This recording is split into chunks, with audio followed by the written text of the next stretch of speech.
Hello everyone. हमारे अतीत भाग 1 के प्रथम अध्याय का अध्ययन हम लोगों ने पिछले वीडियो में किया हुआ है ना। अब आइए इसके अध्याय 2 का हम अध्ययन करते हैं। देखते हैं इसमें क्या है। लिखा है आखेट खाद्य संग्रह से भोजन उत्पादन तक। एक स्टोरी बनाकर वो बातों को कह रहा है कि तुषार अपने एक रिश्तेदार की शादी में दिल्ली से चेन्नई जा रहा था। रेल में उसे खिड़की वाली सीट मिल गई, जहां से वह बाहर का नजारा देखने में मग्न हो गया। तेज दौड़ती गाड़ी से उसने देखा कि पेड़ पौधे, घर, खेत खलिहान बड़ी तेजी से पीछे की ओर छूटते चले जा रहे थे। तभी उसके चाचा ने उसके कंधे पर हाथ रखकर कहा, पता है, लोगों ने मात्र 150 साल पहले रेल से यात्रा करनी शुरू की थी। बस तो इसके कुछ दशक के बाद आई। तुषार सोचने लगा कि जब लोगों के पास आने जाने के लिए तेज रफ्तार वाली सवारियां नहीं थी, तो क्या वे यात्रा करते ही नहीं थे? क्या वे अपनी सारी जिंदगी एक ही स्थान पर बिता दिया करते थे? नहीं, ऐसी बात नहीं थी। वो इस कहानी के माध्यम से ये बताने की कोशिश कर रहा है कि हमारे अतीत में जो है जो चीज शुरू होता है आखेटक से, वह खाद्य संग्रह से लेकर के यहां तक कैसे आया है। और वो इसके माध्यम से ये बताना चाह रहा है कि जो क्रमिक प्रगति हुई है, तो क्या ऐसा है कि पहले जो आदमी का जिंदगी स्थिर था, क्या आदमी एक ही स्थान पर रहता था, वो कहीं विचरण नहीं करता था? क्यों? क्योंकि उसको लगा कि जब हमारे पास 150 साल पहले यात्रा के रेलगाड़ी से साधन नहीं थे, बाद में बस कार से साधन नहीं थे, तो लोग कहाँ और कैसे रहा करते थे, या वो कहीं एक दो स्थान से दूसरे स्थान पर माइग्रेट नहीं करते थे। इन्हीं बातों को एक्सप्लेन करने के लिए एक उसने काल्पनिक स्टोरी बनाई हुई है।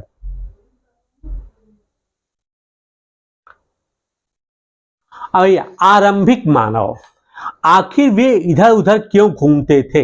अब देखिए, ये माइग्रेशन की बात कर रहा है कि वो एक स्थान से दूसरे स्थान पर जाते क्यों थे, कैसे जाते थे। भले उनके पास आधुनिक साधन नहीं थे, लेकिन उनका विचरण कभी बंद नहीं हुआ। कहता है कि हम उन लोगों के बारे में जानते हैं जो इस महाद्वीप में 20 लाख साल पहले रहा करते थे। हमको जानकारी कहां तक की मिलती? 20 लाख साल के पहले के। आज हम उन्हें आखेटक खाद्य संग्राहक के नाम से जानते हैं। क्यों? क्योंकि ये अपना भोजन कैसे करते थे? आखेट करते थे, शिकार करते थे, हंटिंग करते थे, और खाद्य संग्राहक अपने खाने पीने की चीज की व्यवस्था करते थे, संग्रह करते थे। भोजन का इंतजाम करने की विधि के आधार पर उन्हें इस नाम से पुकारा जाता था। अब चूंकि खाद्य का संग्रह करते थे, इसीलिए इनको आखेटक कहा जाता था और खाद्य संग्राहक भी कहा जाता था। भोजन में क्या था? भोजन का मतलब केवल कृषि कार्य से नहीं था, वो जो शिकार भी करते थे वह भी उनका भोजन हुआ करता था, इसीलिए उनको इस नाम से पुकारा जाता है।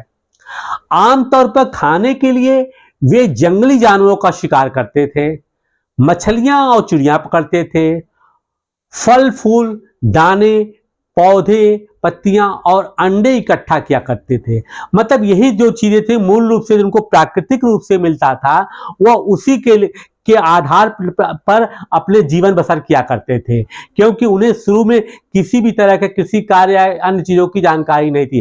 प्राकृतिक रूप से जो कुछ भी उगता था वो उसे खा लेते थे, और शिकार के लिए जो है वह जानवरों को मार करके उनके मांस को खाया करते थे। आखेटक खाद्य संग्राहक समुदाय के लोग एक जगह से दूसरी जगह पर घूमते रहते थे। ऐसा करने के कई कारण थे। वह यहाँ से एक जगह पे रहते थे, फिर उसके बाद वो दूसरे जगहों पे चले जाते थे। तो वो कह रहा उसके कारण क्या थे, क्यों नहीं एक ही जगह पे स्थिर रहा करते थे। वो कहता है पहला कारण कि अगर वे एक ही जगह पर ज्यादा दिनों तक रहते थे, तो आसपास के पौधों, फलों और जानवरों को खाकर समाप्त कर देते थे। इसलिए और भोजन की तलाश में उन्हें दूसरी जगहों पे जाना पड़ता था। जैसा कि मैंने पहले बताया कि मनुष्य कृषि कार्य उस समय नहीं करता था, प्राकृतिक रूप से जो फल फूल मिल जाते थे उन्हें खाता था, लेकिन वो लगातार तो होता नहीं था, न उस पर उतनी बड़ी जनसंख्या के लिए उनके पास होता था कि सभी लोग उसको खाते रहें, लगातार उपज होता रहा, खाते रहे। और साथ ही साथ जो पशु भी थे, जिनका जो जानवरों का शिकार करते थे, वो भी सीमित मात्रा में थे। तो एक स्थान पर जब उनका स्कैर्सिटी, जब उनको कमी होती थी, तो वो दूसरे स्थानों पर इन्हीं की खोज में चला जाया करते थे। अब कहता है दूसरा कारण यह है कि जानवर अपने शिकार के लिए या फिर हिरण और मवेशी अपना चारा ढूंढने के लिए एक जगह से दूसरी जगह जाया करते हैं, इसलिए इन जानवरों का शिकार करने वाले लोग भी इनके पीछे पीछे जाया करते होंगे। अब कह रहा है कि देखिए, जानवर और शिकारी आप जंगलों में भी देख लीजिए, आज भी जो होता है, जो शिकारी पशु हैं, शेर हैं, बाघ है, वो जंगलों में घुमा करते हैं, है ना।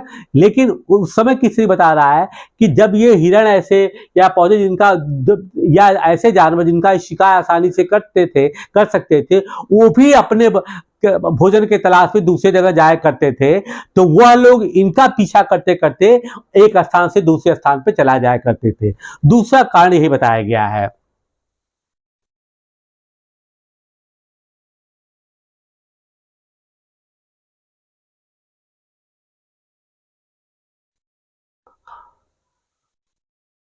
अब देखिए तीसरा कारण क्या है। तीसरा कारण यह है कि पेड़ पौधों और फलों में फल फूल अलग अलग मौसम में आते हैं, इसलिए लोग उनकी तलाश में उपयुक्त मौसम के अनुसार अन्य इलाकों में घूमते रहे होंगे। उनका कहना है कि एक ही फल लगातार किसी क्षेत्र में होता नहीं है। अगर उनको ये मालूम है कि ये फल फूल हमको इस क्षेत्र में इस मौसम में मिलता है, तो ठीक है, निश्चित रूप से उसको खाएंगे, खत्म कर देंगे। खत्म करने के बाद फिर उनको फल फूल की आवश्यकता पड़ेगी, तो वो करते क्या थे, उन क्षेत्रों में जहां जाया करते थे जहां उनको दूसरे तरह के फल फूल मिल जाते थे, जिससे कि वो अपनी खाद्य सामग्री का संग्रह कर सकते थे। और चौथा कारण यह है कि पानी के बिना किसी भी प्राणी या पेड़ पौधे का जीवित रहना संभव नहीं होता है, और पानी झीलों, झरनों तथा नदियों में ही मिलता है। यद्यपि कई नदियां और झीलों का पानी कभी कभी नहीं सूखता, कुछ झीलों और नदियों में पानी बारिश के बाद ही मिल पाता है, इसलिए ऐसे झीलों और नदियों के किनारे बसे लोगों को सूखे मौसम में पानी की तलाश में इधर उधर जाना पड़ता होगा। अब वो कह रहा है कि भाई क्या है, पीने के लिए इनको पानी की आवश्यकता पड़ेगी, तो वो ऐसे जगहों पे रहते थे जहां पर कि झरने, झील और नदियां हुआ करती थी। लेकिन कुछ झरने और झील ऐसे हुआ करते थे जो कि वर्षा आधारित थे, जहां पर कि बरसात में तो पानी इकट्ठा हो जाता था, लेकिन कुछ दिनों बाद सूख जाता था।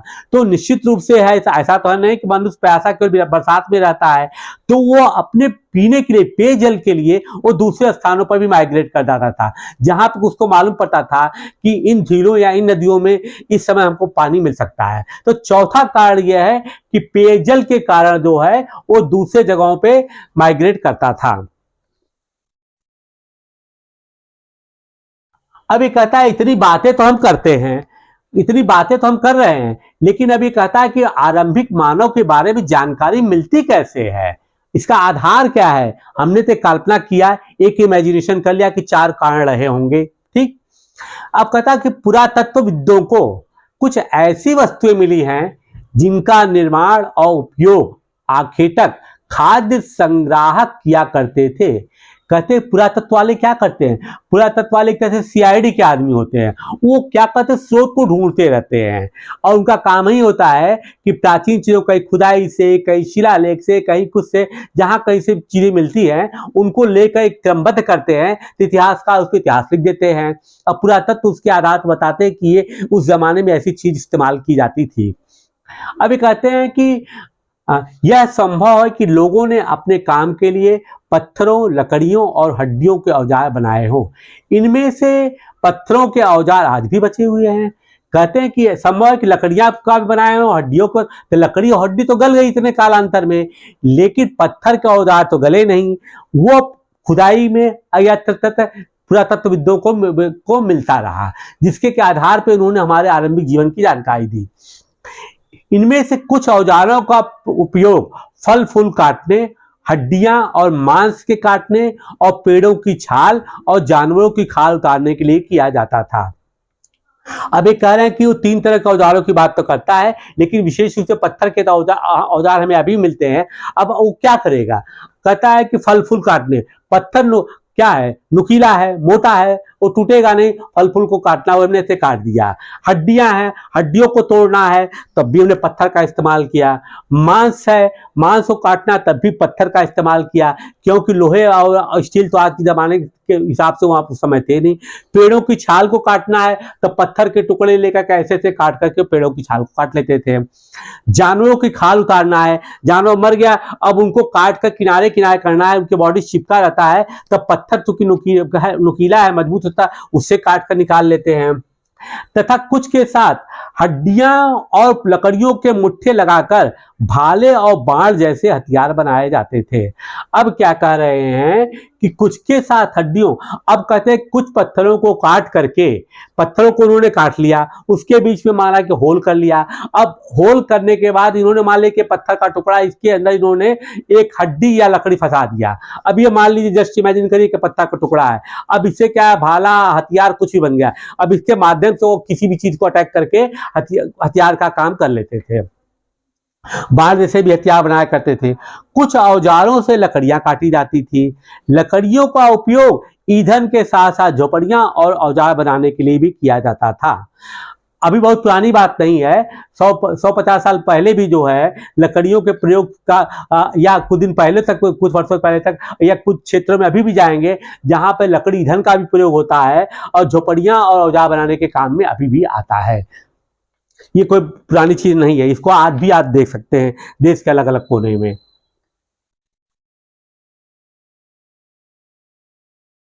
अब ये देखिए, कहता क्या है कि पत्थर के औजारों का उपयोग, बाएं लेफ्ट साइड इसको दिखा रहा है, इंसान के खाने योग्य जड़ों को खोदने के लिए किया जाता था, और दाएं ओर को कह रहा है कि जानवरों की खाल से बने वस्त्रों को सिलने के लिए किया जाता था।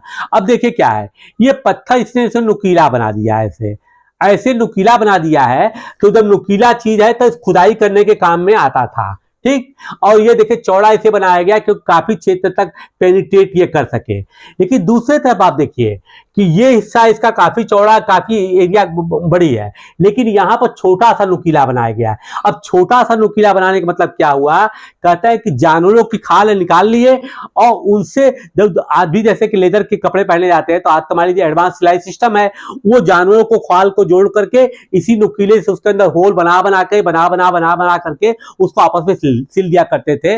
ये दिखा रहा है कि कैसे लोगों ने इसका प्रयोग किया है।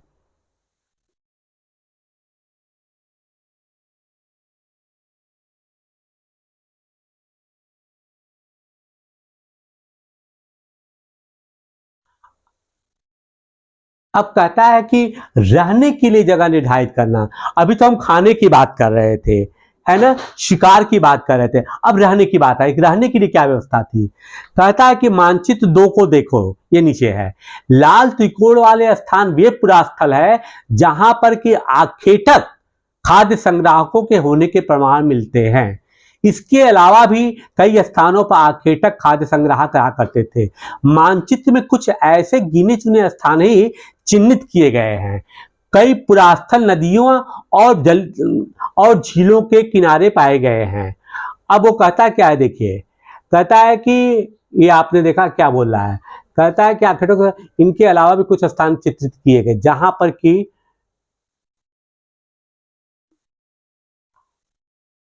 अब देखिए, कुर्नुल की गुफाएं, हुलसिंगी, या ऐसे ऐसे जो स्थान भीमबेटकान है, ये सब क्षेत्र ऐसे थे जहां पर कि लोग रहा करते थे। यहां पर क्यों रहा करते थे, क्योंकि एक तो यहां पर देखिए नदियों का किनारा था, पेयजल की व्यवस्था थी। गुफाओं में लोग अपने को सुरक्षित महसूस करते थे। गुफाओं में कैसे सुरक्षित महसूस करते थे, क्योंकि उनको रहता था जैसे रात में सो रहे हैं, कोई जंगली जानवर अटैक कर सकता है, तो वो गुफाओं को पतला काट करके उसके अंदर लेट करके जाया करते थे। अब बड़े बड़े पत्थरों को अपने जो होल बनाते थे क्षेत्र, उसको रख देते थे, जिससे कि जंगली जानवर उसके अंदर रात में प्रवेश नहीं कर पाता था। और साथ ही साथ क्या था, नदियों झीलों किनारे के रहने के कारण इनको पेयजल की समस्या का समाधान हो जाया करता था।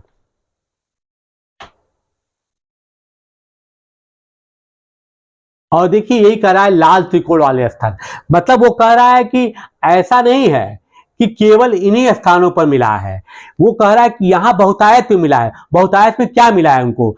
पत्थर के अवतार मिले, औजार मिले हैं, हड्डियां मिली हैं, पशुओं को अवशेष मिले हैं, इसके और झोपड़ियां वगैरह मिली हैं, टूटे फूटे जगह पे, कुछ जगहों पे मिली हुई हैं खुदाई में। तो इससे उनको लग रहा है कि निश्चित रूप से आखेटक यहाँ रहा करते थे और खाद्य संग्रह के लिए ये जगह उनके लिए उचित स्थान था।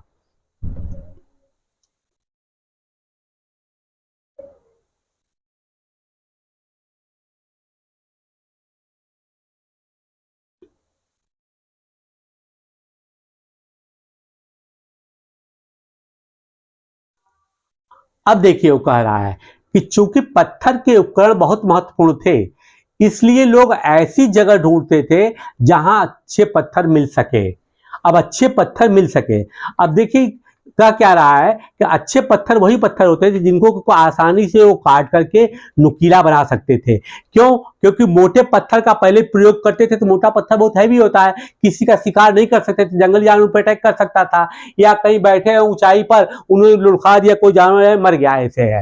लेकिन बाद में उन्होंने क्या किया, उसको तराशना शुरू किया।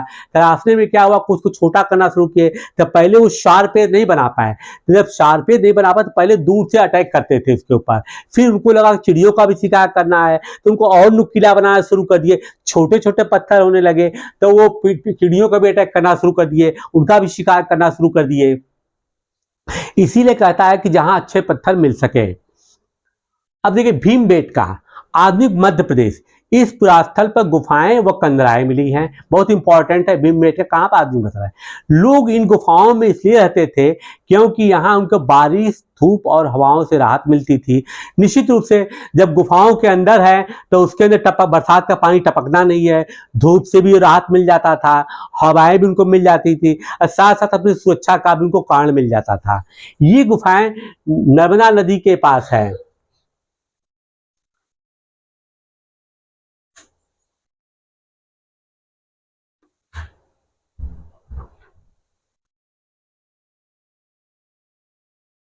अब देखिए कहता है शैलचित्र, शैलचित्र मतलब पत्थर के, है ना। इससे हमें क्या पता लगता है, अब आप देखिए कि एक शिकारी है, इसका शैलचित्र उन्होंने बनाया है। इससे क्लियर हो जाता है कि वो लोग आखेटक थे क्या करते थे। एक जानवर तेजी से भाग रहा है, उसके पीछे एक शिकारी शिकार करने के लिए जा रहा है। इन्होंने काल्पनिक चित्र बनाया है, लेकिन ये काल्पनिक चित्र जो है उनके व्यक्तित्व को प्रदर्शित करता है। जिन गुफाओं में लोग रहते थे इनमें से कुछ की दीवारों पर चित्र मिले हैं। इसमें से कुछ सुंदर उदाहरण मध्य प्रदेश और दक्षिणी उत्तर प्रदेश की गुफाओं से मिले चित्र हैं। इनमें जंगली जानवरों की बड़ी कुशलता से सजी चित्रण किया। इसको देखकर कोई भी समझ सकता है कि मनुष्य उस समय कितना अच्छा शिकार करता रहा होगा।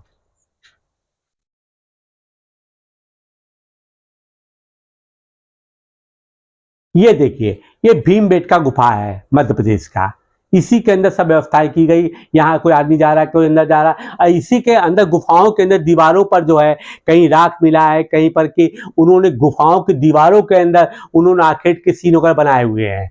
और वो इतना पतला तक उससे साफ लगता है, उसके अंदर राख भी मिले हैं, जिससे लगता है कि उन्होंने जलाने के लिए रात में रोशनी की भी कोई व्यवस्था करते रहे होंगे।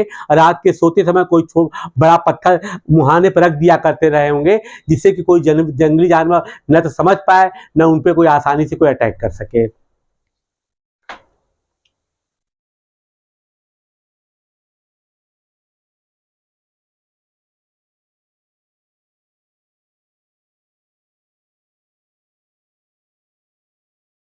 अब आई कहते क्या है, पुरास्थल क्या होता है? पुरा मतलब क्या था, पुराना, उसी शब्द से बना पुरा स्थल, पुराना स्थल। कहते पुरा स्थल उस स्थान को कहते हैं जहां औजार, बर्तन और इमारत जैसी वस्तुओं के अवशेष मिलते हैं। मतलब पुरानी जगहों पे, ऐसे जहां पर कौशल, जहां से पुरातत्ववेत्ता जो है, पुरातत्वविद जो है, इन्हीं को निकाल करके उनके आधार पर अतीत का एक संरचना करते कि हमारा अतीत ऐसा रहा होगा।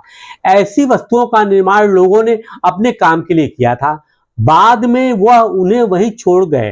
वे जमीन के अंदर ऊपर अंदर कभी कभी समुद्र और नदी के तल में भी पाए जाते हैं।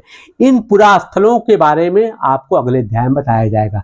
कहता क्या पुरास्थल में क्या है कि अब एक होता है कि लगातार कोई चीज मिलती है कि लाइन से मिलना शुरू हो जाता है तो लगता है कि लगातार लोग वहां पे रहते रहे हुए, लेकिन पुरातन अवस्था में चीजें वहां पर नहीं थी। एक छोटे केंद्रीय जगह पे कुछ चीजें मिली हैं, लगा एक जगह पे हर तरह की चीजें मिली हैं, चाहे वो जले राख मिले हैं, चाहे ये मिले हैं, चाहे पशु कड्डी मिले, चाहे मनुष्य का अवशेष, कुछ भी मिला है, लेकिन फिर उनसे काफी दूरी पे जाकर चीजें मिलती हैं। इसका मतलब यह है कि वो स्थान छोड़कर आखेटक और खाद्य संग्रह फिर कहीं बहुत दूर चले जाते थे आसपास, फिर वहां पर मिलता है, फिर वो काफी दूर चले जाते हैं, फिर वहां पर उन्होंने अपनी आबादी को बनाया, अपनी बस्ती को बचाया है। लेकिन वो बस्तियां हमेशा जो है वो नदियों झीलों के किनारे और पर्वतों के किनारे बनाते थे, जिससे कि उनको सुरक्षा, पेयजल और खाद्य संग्रह करने में आसानी हो।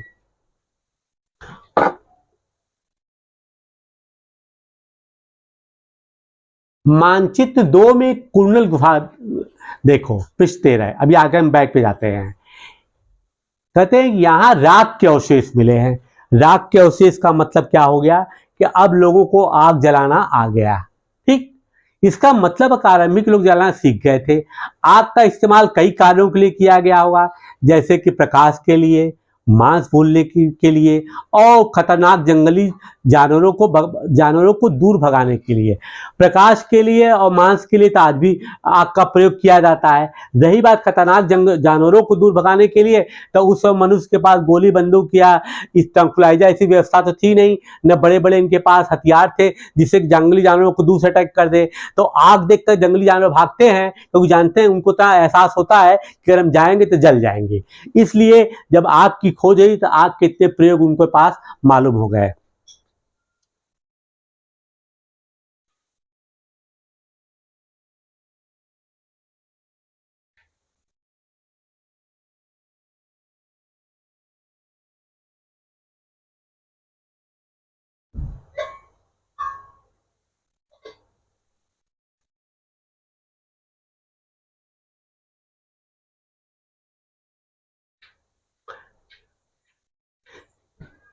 अब ये देखिए, जिस कुंडूल गुफा की बात कर रहा है वो स्थान यहाँ पे ब्रह्मगिरी के पास है। और मैंने आप लोगों से पहले भी बताया है कि किसी भी कंपटीशन की तैयारी करते समय बुक के साथ उनके मानचित्र, मैप पे बहुत ही बारीकी से ध्यान करिए, तो हर चीजें आपको क्लियर हो जाएगी कि सभ्यता का विकास कहाँ से, कैसे और किस क्रम में हो रहा है। इसलिए कभी भी याद करने की मत कोशिश करिएगा कि कुंडल गुफा कहाँ पर है। और कुंडल गुफा अगर कोई बताए तो तुरंत आपको दिमाग में आ जाना चाहिए कि साउथ इंडिया में है, ब्रह्मगिरी के पास है।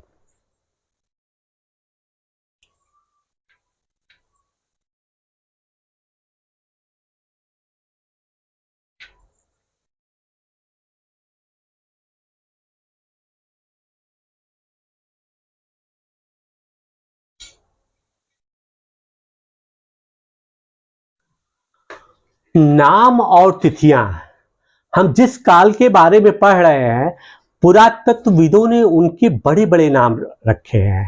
ठीक है, आरंभिक काल को वे पुरा पाषाण काल कहते हैं। पुरा मतलब प्राचीन हो ही गया, क्योंकि मनुष्य की व्यवस्था जो है, जब हम हिमयुग से बाहर को निकले हैं तो हम पाषाण अवस्था में आए हैं, है ना। पाषाण अवस्था की कहता है कि ये दो शब्दों, पुरा, पुरा का क्या मतलब है, प्राचीन, जिसको मैं बार बार कह रहा हूं। पाषाण यानी पत्थर से बना। यह नाम पुरा स्थलों से प्राप्त पत्थरों के औजारों के महत्व को दर्शाता है। पुरा पाषाण काल कब से कब तक माना गया है, यह बहुत ध्यान दीजिएगा। 20 लाख साल से 12,000 साल के पहले के दौरान माना गया है। पुरा पाषाण काल को 20 लाख से जब शुरू होता है तो 12,000 साल पहले के दौरान को माना जाता है। ठीक है, ये पूरा है। लेकिन अब इसके बाद जो है मनुष्य का बहुत तेजी से विकास होता है, लेकिन ये एक बहुत लंबा कार्यकाल है। इसलिए वैज्ञानिकों ने कहा है कि इस काल को भी 3 भागों में विभाजित किया गया। ये जो पीरियड है 20 लाख और 12,000 के बीच का पीरियड है, आरंभिक, मध्य और उत्तर पुरा पाषाण युग। मानव इतिहास के लगभग 99% कहानी इसी काल में घटित हुई है। अब देखिए, ऐसा है कि मनुष्य का कैसे विकास हुआ, क्या हुआ, मनुष्य ने कैसा विकास किया, क्या हुआ, डिटेल जितना भी है वो 99% एक्टिविटी जो है कह रहा है कि 20 लाख साल से लेकर के 12,000 वर्ष पूर्व के कार्यकाल में ही मनुष्य का हुआ है। जो 1% जो बचता है वो वर्तमान में उस 12,000 के बाद शुरू होता है, जो कि अभी भी चल रहा है, इसलिए बहुत इंपॉर्टेंट हो जाता है। इसीलिए उसके अध्ययन को हम लोगों ने 3 भागों में बांटा है। माना कि उसके बारे में केवल पत्थर के औजार ऐसी चीजों को ही हम एक आधार बनाकर करते हैं कि इतिहास उसी के आधार पर संरचना करते हैं, लेकिन उसके बारे में निश्चित और विस्तृत जानकारी, स्पष्ट जानकारी किसी के पास नहीं है।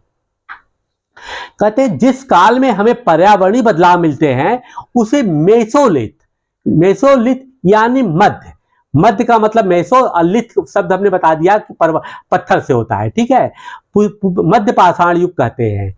इसका समय लगभग 12,000 साल पहले से 10,000 साल पहले तक माना गया है, मतलब 2,000 काल के बीच में माना गया है, ठीक है।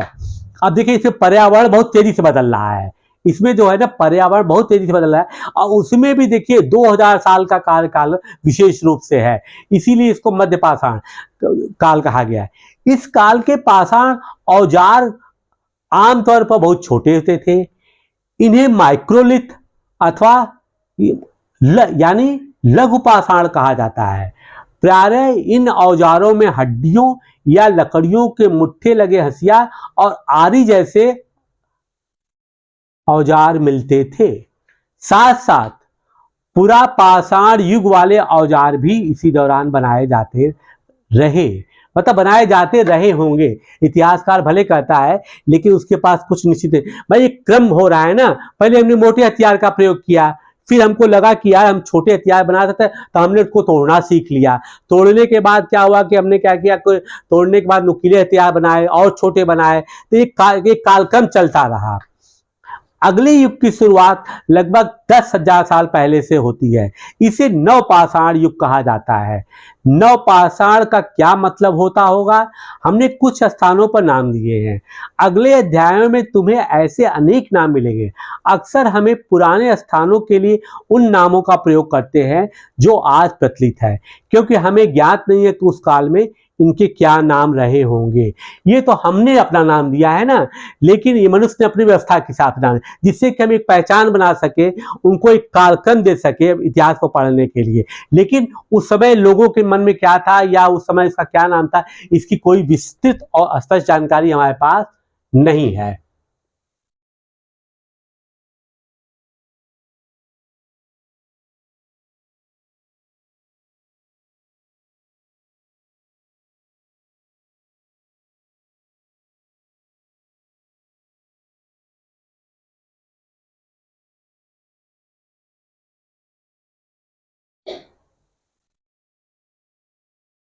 अब देखिए मैंने बताया कि 12,000 और 10,000 के बीच में पर्यावरण में बहुत तेजी से विकास हुआ है, काफी परिवर्तन हुआ है, जो कि आधुनिक मानव जीवन की एक तरह से कहिए कि पहली सीढ़ी थी।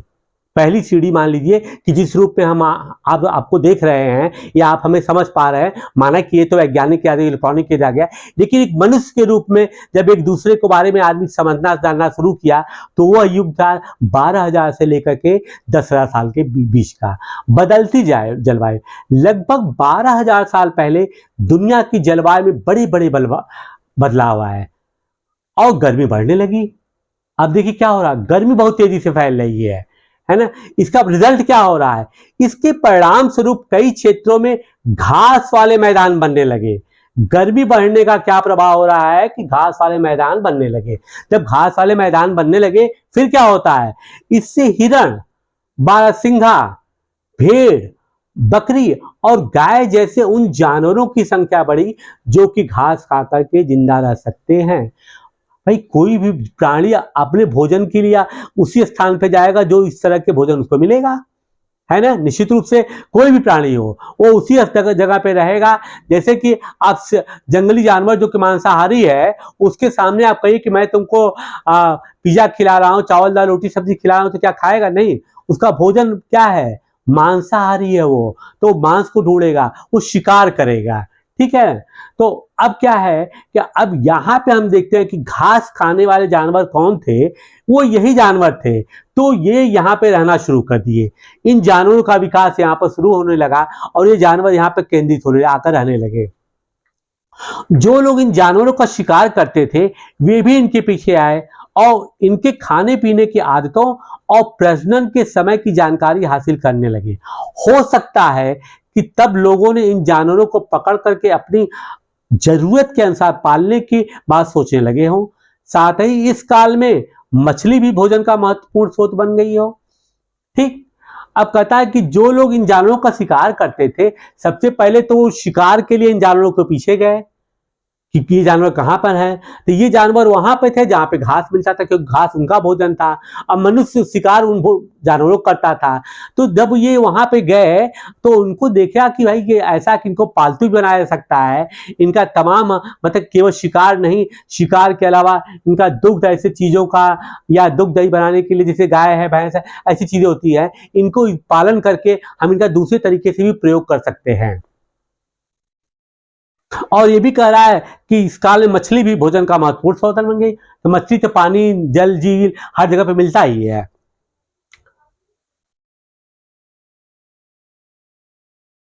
अब देखिए खेती और पशुपालन की शुरुआत। अभी खेती और पशुपालन आदमी ने नहीं किया है। अब क्या होता है, इसी दौरान उपमहाद्वीप के भिन्न भिन्न इलाकों में गेहूं, जौ और धान, 3 फसलों की बात कर रहा है। देखिए, ये नहीं कि ज्वार बाजरा दुनिया भर का आप जोड़ दीजिए, कंपटीशन में यही सब क्वेश्चन पूछा था।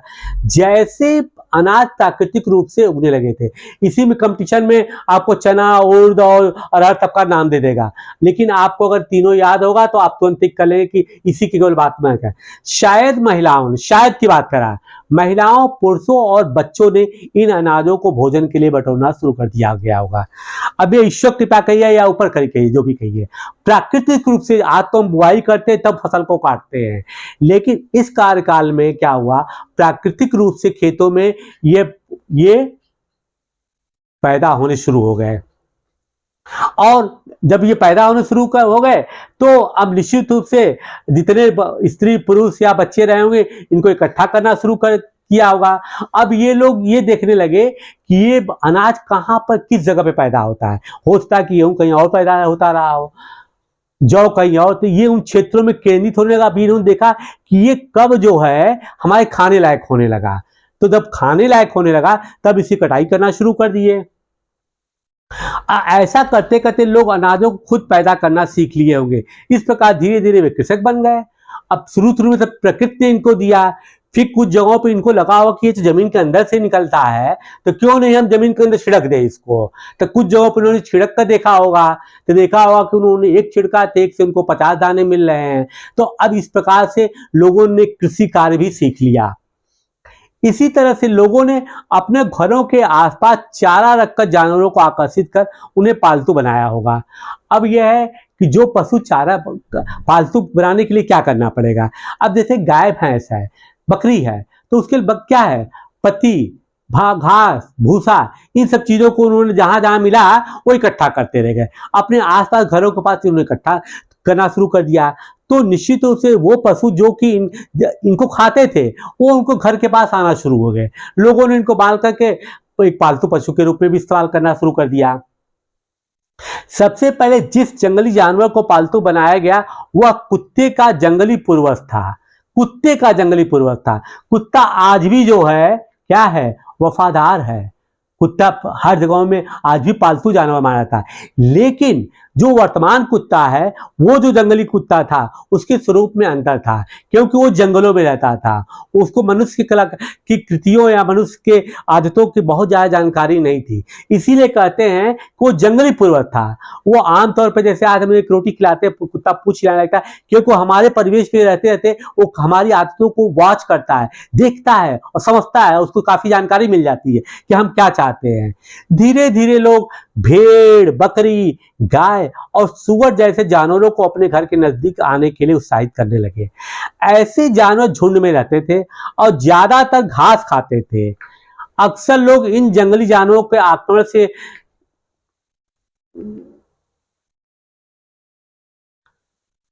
से इनकी सुरक्षा किया करते थे और इस तरह धीरे धीरे वे पशुपालक बन गए होंगे। अब देखिए ये जानवर क्या है, ये तो घास फूस वाले हैं, जंगली जानवर तो है नहीं। तो जंगली जानवर भी इनको क्या करते थे, अटैक करते थे, मांस की तलाश में इनके घरों के पास आते थे। तो मनुष्य चूंकि इनको पालता था, इनकी उपयोगिता को समझ गया था, तो जंगली जानवरों से भी बचाया करते थे। तो चूंकि जानवर के अंदर भी इतना सेंस होता है, वो समझ जाता है कि सभी जानवरों की मैं नहीं बात कर रहा हूं, मानस है कि कौन उनका चिंतक है और कौन उन पर आक्रमणकारी है। जैसे आप गाय को सहलाइए तो गाय ऐसे से करेगी, कुत्ते को एक रोटी दे कुत्ता पूछ ही लाता है, क्यों? क्योंकि वो समझ जाता है कि आप उसका नुकसान नहीं करने वाले हैं। तो जब जानवरों के अंदर भी इस तरह की प्रवृत्ति पैदा हो गई कि नहीं, हम जिनके घरों के पास रहते हैं, जो लोग हमारा उपयोग करते हैं, अगर कोई जंगली जानवर हमारे पर अटैक करता है तो कि मेरे मांस को खाना चाहता है, तो ये लोग बचाते हैं, तो वो धीरे धीरे उनके साथ घुलना मिलना शुरू हो गए।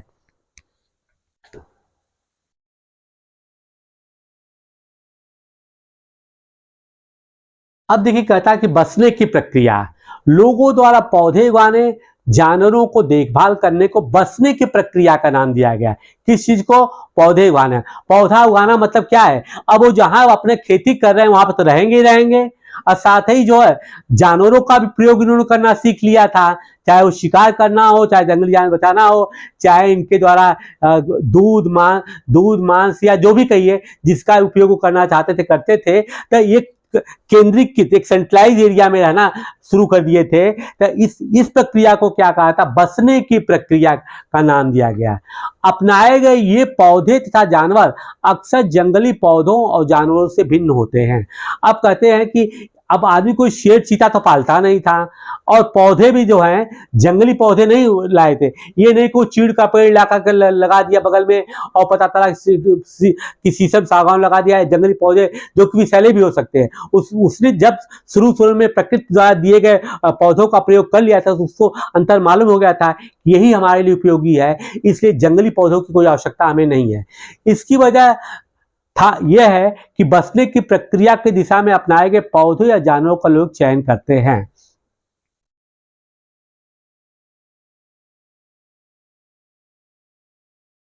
नए जीवन शैली, तुम किसी पौधे के बीज को बोकर देखो, तुम पाओगे कि किस विकसित होने में इसे विकसित होने में कुछ समय वक्त लगता है। इसमें कुछ दिन, महीने या फिर साल तक लग सकता है। इसीलिए जब लोग पौधे उगाने लगे तो उनकी देख रेख के लिए उन्हें एक ही जगह पर लंबे समय तक रहना पड़ा था। बीज बोने से लेकर फसलों को पकने तक, पौधों की सिंचाई करने, खरपतवार हटाने, ये पूरी कृषि प्रक्रिया है। जानवरों को चिड़ियों से उनकी सुरक्षा करने जैसे बहुत से काम शामिल थे। ये काम हम भी आज भी कृषि के क्षेत्र में करते हैं। तो जब कृषि के क्षेत्र में करते हैं तो अगर मान लीजिए कि मैं अपना घर से 100 किलोमीटर दूरी पे ये काम करूँगा, वहाँ मैं कभी जाऊँ तो निश्चित रूप से फसलें बर्बाद हो जाएंगी, जानवर भी खत्म हो जाएंगे, सब कुछ होगा। लेकिन जब हम वहाँ पास में रहेंगे तभी इस प्रक्रिया को आसानी से कर लेंगे।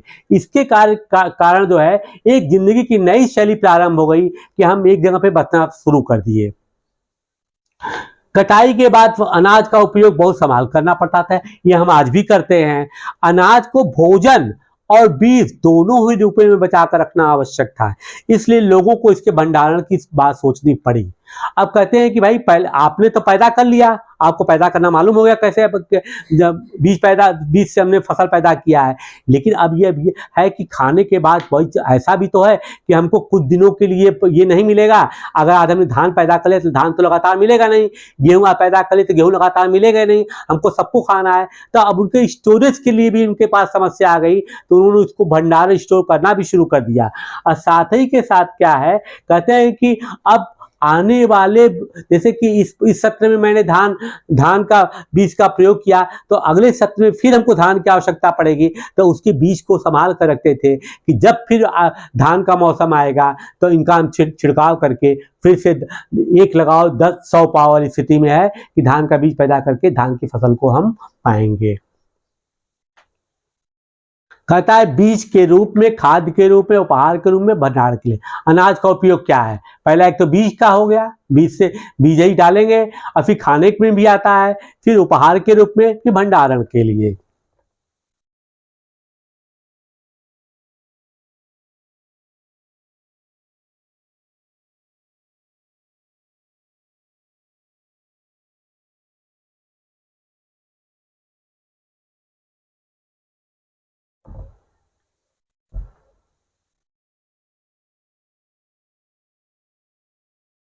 अब क्या कहता है, इन इलाकों में लोगों ने मिट्टी के बड़े बड़े बर्तन बनाए, टोकरियां बुनी और फिर जमीन में गड्ढा खोदा गया। ऐसा क्यों करते थे? मिट्टी के बड़े बड़े बर्तन क्यों बनाया गया? क्योंकि भंडारण के लिए था, स्टोरेज के लिए था। उस समय आज के ज़माने ऐसा तो बहुत बड़े ऐसे नहीं है कि टिन के या स्टील के बर्तन होते थे। टोकरियां बुनी और फिर जमीन में गड्ढा खोदा गया। क्यों खोदा गया? क्योंकि इन्हीं के बीच में टोकरियां या गड्ढे, मिट्टी के बड़े बड़े बर्तन बना करके उन गड्ढों के अंदर इन बर्तनों को डाल करके उसके अंदर बीज या अपना अन्न और संभाल करके रखते थे। टोकरियां भी बुनते थे। टोकरियां बुनने से क्या होता था कि तमाम वो कृषि कार्य या उनके खाने पीने की व्यवस्था या सामान रखने के लिए भी समस्या का समाधान हो जाता था। अब कहता है जानवर चलते फिरते खाद्य भंडार। जानवर बच्चे देते हैं जिससे उनकी संख्या बढ़ती है। अगर जानवरों की देखभाल की जाए तो उनकी संख्या तो बढ़ती ही है, साथ ही उनसे दूध भी प्राप्त हो सकता है जो भोजन का एक अच्छा स्रोत है। यही नहीं, जानवरों से हमें मांस भी मिलता है। दूसरे शब्दों में पशुपालन मनुष्य के भंडारण का एक तरीका है। अब चलता फिरता खाद्य भंडार कहा गया है। अभी कृषि कार्य जानवर जमीन से नहीं पैदा हो रहे हैं, जानवर तो इधर उधर जा रहे हैं। जहां जो जानवर मिला हम उसको शिकार करना शुरू कर दिए, कुछ को खींच करके। ये चूंकि ये प्राणी है, चलते फिरने वाला है, अब इसका प्रयोग किया हमने तो आदिम काल में लोग जैसे कुछ जानवर जैसे दूध देने वाले जानवर थे, अक्सर लोग क्या करते थे कि उनका दूध भी लेते थे और दूध करने के बाद जरूरत नहीं हुआ तो उनका काट का मांस भी खाया जाया करते थे। तो मतलब क्या है कि वो चलता फिरता खाद्य भंडार उनका होता था।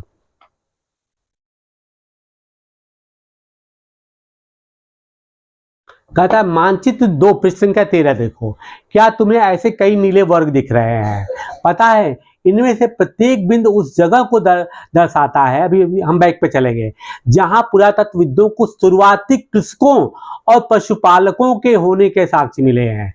अब हम देखेंगे कि पृष्ठ संख्या 13 मानचित्र कौन सी जगह है नीले वर्ग से दिखाया है। कहता है इनसे प्रत्येक बिंदु उस जगह जहां पुरातत्वविदों को, अब देखिए शुरुआती कृषक का जो स्थान है कृषि कार्यों का, अब पशुपालकों को होने के साक्ष्य इन स्थानों पर मिले हैं। ये पूरे उपमहाद्वीप में पाए गए हैं। इनमें से सबसे महत्वपूर्ण पश्चिमोत्तर क्षेत्र में, आधुनिक कश्मीर में तथा पूर्वी और दक्षिण भारत में पाए गए। उन क्षेत्रों के नाम बता रहे हैं। वास्तव में ये निर्दिष्ट स्थान कृषकों और पशुपालकों की बस्तियां थी या नहीं, इसे जानने के लिए वैज्ञानिक खुदाई से मिले पौधों और पशुओं के हड्डियों के नमूनों का अध्ययन करते हैं। इनमें सबसे रोचक जले हुए अनाज के दानों के अवशेष है। अब देखिए अनाज के दाने के जो अवशेष हैं वही इस बात की पुष्टि करते हैं कि वहां पर इस तरह के अन्न उपजाए जाते थे या पाए जाते थे। क्यों? क्योंकि अन्य जो जो थे, जो जलने के राख के अवस्था में तो मिल गए, लेकिन अन्य जो था वो सब प्रकृति के साथ कीड़े मकोड़े के मिट्टी के साथ घुल मिलकर के सड़ जाते थे। इनमें से सबसे रोचक जले हुए अनाज के दानों के अवशेष है। ऐसा लगता है कि ये गलती से या फिर जानबूझ कर जलाए गए होंगे। वैज्ञानिक इस अनाज के दानों को पहचान कर सकते हैं। इस तरह हमें पता चलता है कि इस महाद्वीप के विभिन्न भागों में बहुत सारी फसलें उगाई जाती रही होंगी। वैज्ञानिक विभिन्न जानवरों की हड्डियों का भी पहचान कर सकते हैं। अब जिन क्षेत्रों में हमको इस तरह के फसल मिले हैं, इससे हमें मालूम हो जाता है कि कृषि और पशुपालन का काम यहाँ पर होता था।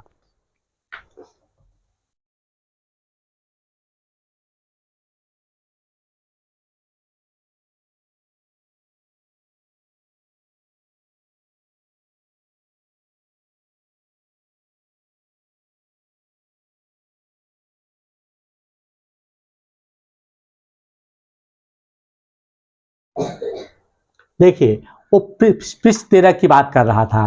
कहता है देखिए बुर्जहोम, मेहरगढ़, मा ये मान के क्षेत्र है ना, हिडम्बा। फिर उसके बाद ये जगह है दक्षिण भारत। मतलब कहता है कि इन क्षेत्रों में जो है हमको शुरुआती दौर में कृषि कार्य के स्थान मिल जाते हैं कि यहाँ पर कृषि और पशुपालन होता था, क्योंकि उस तरह के अवशेष पुरातत्वविदों ने पाया है।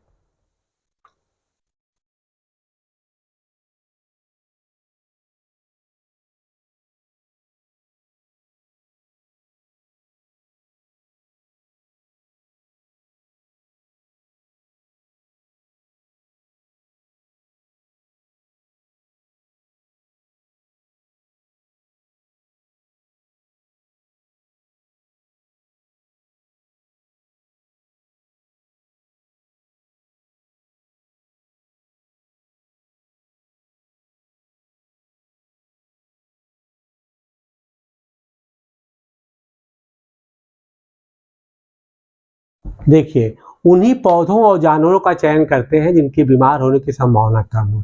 यही नहीं, याद की बात करते हैं, उन्हीं पौधों को चुनते हैं जिनसे बड़े बड़े दाने अनाज पैदा होते हैं, साथ ही उनकी मजबूत डंठलें अनाज के पके दानों के भार को संभाल सके।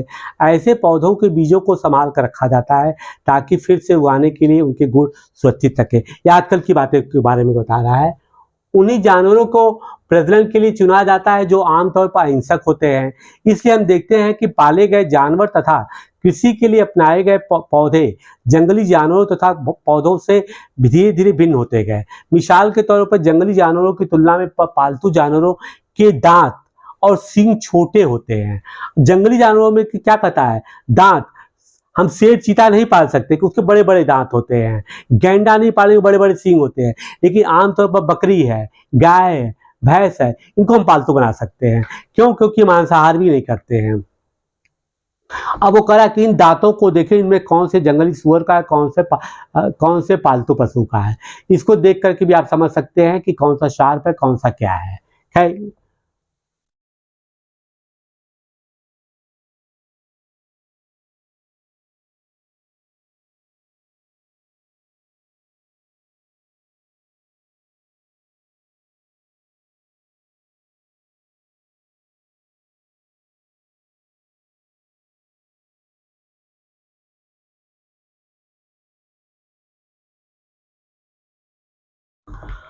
अब क्या है, मनुष्य, अब देखिए उसको मैं बैक पेज पर लाकर मैंने कुछ चीज़ों को आपसे एक्सप्लेन किया था जो कि मतलब कि भी कुछ अलग तरह की चीज़ें थी, ठीक है। अब जब मनुष्य ने कृषि पालन शुरू कर दिया, रहना एक जगह पे अस्थायी हो गया, तो अब जब अस्थायी होगा तो अस्थायी जीवन भी प्रारंभ हो जाएगा। तो कहता है कि जब सब व्यवस्थाएं हो तो अब मनुष्य अस्थायी जीवन की ओर जा रहा है क्रम से। क्या है वो, कहता है कि पुरातत्वविदों को कुछ पुरास्थलों पर झोपड़ियों और घरों के निशान मिले हैं, जैसे बुर्ज होम वर्तमान कश्मीर, जहाँ पर कि अभी हमने देखा है कि जो क्या कहते हैं कि ब्लू रंग का स्क्वायर बना हुआ है उसको दिखाया गया है। बुर्जों कि लोग गड्ढे के नीचे घर बनाते थे, उन्हें गर्तवास कहा जाता है। अब गड्ढे के नीचे गर्तवास क्या होता है, ये कहाँ मिला है, बुर्ज होम में। वो इसलिए मिला है उनको बुर्ज होम के अंदर, वहाँ पर, क्योंकि आप जानते हैं कश्मीर में क्या है, ठंड बहुत ज़्यादा पड़ती है। तो जब बहुत ज़्यादा ठंड पड़ती है तो ज़मीन के अंदर खुदाई करके उसके अंदर रहा करते थे, जिससे उनको गर्मी भी मिलती थी और साथ ही साथ जानवरों से भी उनको बचने का एक रास्ता मिलता था। और वो चिड़िया बना करके या किसी तरीके से ज़मीन के अंदर रहा करते थे, जिससे कि बर्फीली हवाओं से बचते थे। ऐसे जगहों को गर्तवास कहा जाता है। इसमें उतरने के लिए सीढ़ियाँ होती थी, जिससे उन्हें ठंड के मौसम में सुरक्षा मिलती होगी। पुरातत्वविदों को झोपड़ियों के अंदर और बाहर दोनों ही स्थानों पर आग जलाने की जगह मिली है। ऐसा लगता है कि लोग मौसम के अनुसार घर के अंदर या बाहर खाना पकाते होंगे। अब वो कह रहा है कि दोनों जगहों पे मिला है, मतलब कि जब बहुत ज़्यादा ठंड पड़ती रही होगी तब वो गर्त कहाँ पे, गर्तवास पे में भोजन का काम करते रहे होंगे, या अपने को गर्म करने के लिए आग जलाते रहे होंगे। जब मौसम थोड़ा गर्म होता होगा तो बाहर आ जाते रहे होंगे।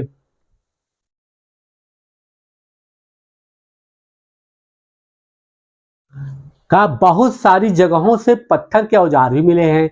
इनमें से कुछ ऐसे हैं जो पुरापाषाण युगीन उपकरणों से भिन्न है, इसलिए इन्हें नवपाषाण युग का माना गया है।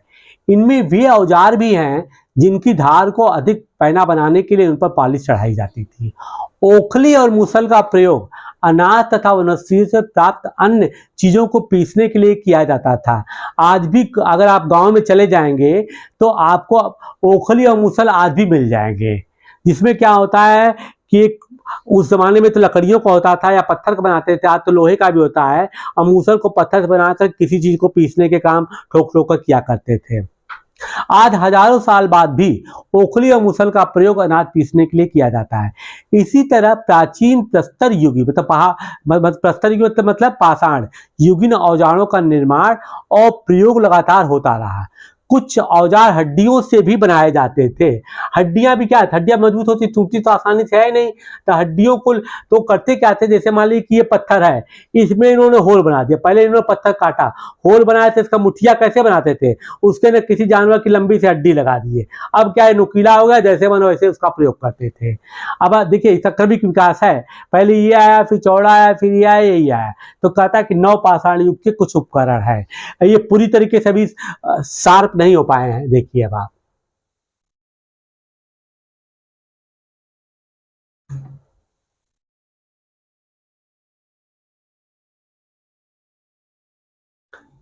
कहता है सूक्ष्म निरीक्षण। अब देखिए मेहरगढ़, कहता है मानचित्र 13 में मेहरगढ़ ढूंढो, यह ईरान जाने वाले सबसे महत्वपूर्ण रास्ते बोलन दर्रे के पास का है। ये कश्मीर का जो क्षेत्र है उसी कॉर्नर में आप देखें तो मालूम है, मैं मैप पे आपको बैक नहीं कर रहा हूँ। बोलन दर्रे के पास एक हरा भरा समतल स्थल है।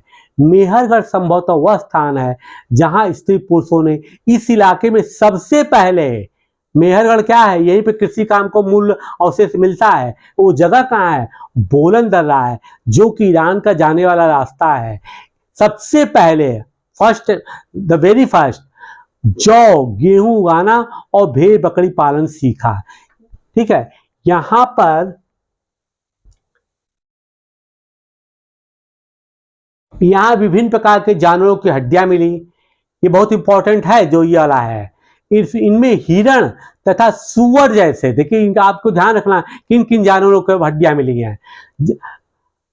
हिरण और सुअर जैसे, मतलब बहुतायत में मिला होगा, जैसे जंगली जानवरों तथा भेड़ और बकरियों की हड्डियां हैं। अब देखिए अगर यही क्वेश्चन में पूछ दे, यहाँ पर बता दे कि गाय भैंस मिला और आपको याद नहीं कि भेड़ बकरियां मिली, तो आप गाय भैंस भी टिक कर सकते हैं। तो आपको ध्यान देना है कि किन की हड्डियां मिली है। मेहरगढ़ में इसके अलावा चौकोर और आयताकार कार घरों के अवशेष भी मिले हैं। ये आपका आयताकार और चौकोर घर मेहरगढ़ का दिखाई दे रहा है। प्रत्येक घर में 4, ये ध्यान दिया, 4 या उससे ज्यादा कमरे हैं, 1 2 3 नहीं है, कम से कम 4 है, और उनमें से ज्यादा क्या है, 4 से ज्यादा है, जिनमें कुछ संभवतः भंडारण के काम आते होंगे। कहा जाता है कि घर है, मकान है, तो परिवार रहता होगा तो 4 से ज्यादा कमरे बनाते रहेंगे, तो हो सकता है कि अनाज भंडारण के लिए प्रयोग किए करते रहे होंगे। मृत्यु के बाद सामान्यतः मृतक के सगे संबंधी उसके प्रति सम्मान जताते हैं। लोगों की आस्था है कि मृत्यु के बाद भी जीवन होता है, इसलिए कब्रों में मृतकों के साथ कुछ सामान भी रखे जाते थे।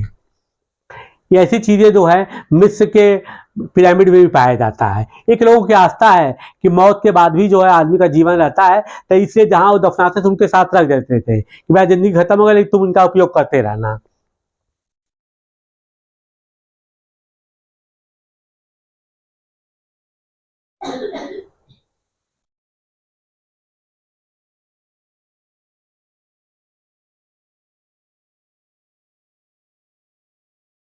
अब देखिए फ्रांस की गुफा का चित्रकारी दिखा रहा है, इसका आपसे कोई मतलब नहीं है लेकिन इसको पढ़ लेते हैं। अपने एटलस से फ्रांस ढूंढो, यह चित्र फ्रांस की एक गुफा का है। इस पुरास्थल की खोज लगभग 100 साल पहले 4 स्कूली छात्रों ने की थी। इस तरह के चित्र लगभग 20,000 साल पहले से लेकर के 10,000 साल पहले के बीच बनाए गए होंगे। इनमें कई जानवरों के चित्र हैं। इसमें जंगली घोड़े, गाय, भैंस, गैंडा, रेंडियर, बारहसिंगा और सूरों को गहरे चमकीले रंग से चित्रित किया गया है। इन रंगों को लौह अयस्क और चारकोल जैसे खनिज पदार्थों से बनाया जाता था। इंटरेस्टिंग बात क्या है, लौह अयस्क, और ये पीरियड क्या है, 20,000 से 10,000। यह संभव है कि इन चित्रों को उत्सवों के अवसर पर बनाया जाता था, फिर इन्हें शिकारियों द्वारा शिकार पर निकलने से पहले कुछ अनुष्ठानों के लिए बनाया गया होगा।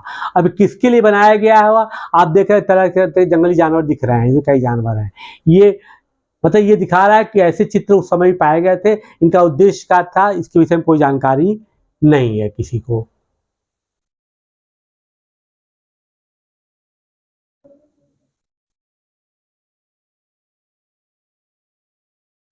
अब यहाँ पे प्रश्न उत्तर आते हैं, लेकिन ये प्रश्न उत्तर जो बहुत ज़्यादा क्लास 6 के बच्चों के लिए इम्पॉर्टेंट हैं, लेकिन as far as other competitions are concerned, you have to read each and every line of the NCERT. हर एक पन्ने हर एक लाइन से प्रश्न बनते हैं, एक एक चीज़ को ध्यान देना है कि कहाँ पर क्या मिला, कब मिला, कैसे मिला, क्या मिला। ये तो केवल क्लास 6 के लिए इसे इसको पढ़ने की आवश्यकता नहीं है। अगले तीसरे वीडियो में जब हम आएंगे तो अगले चैप्टर के बारे में बताएंगे। Till then bye bye.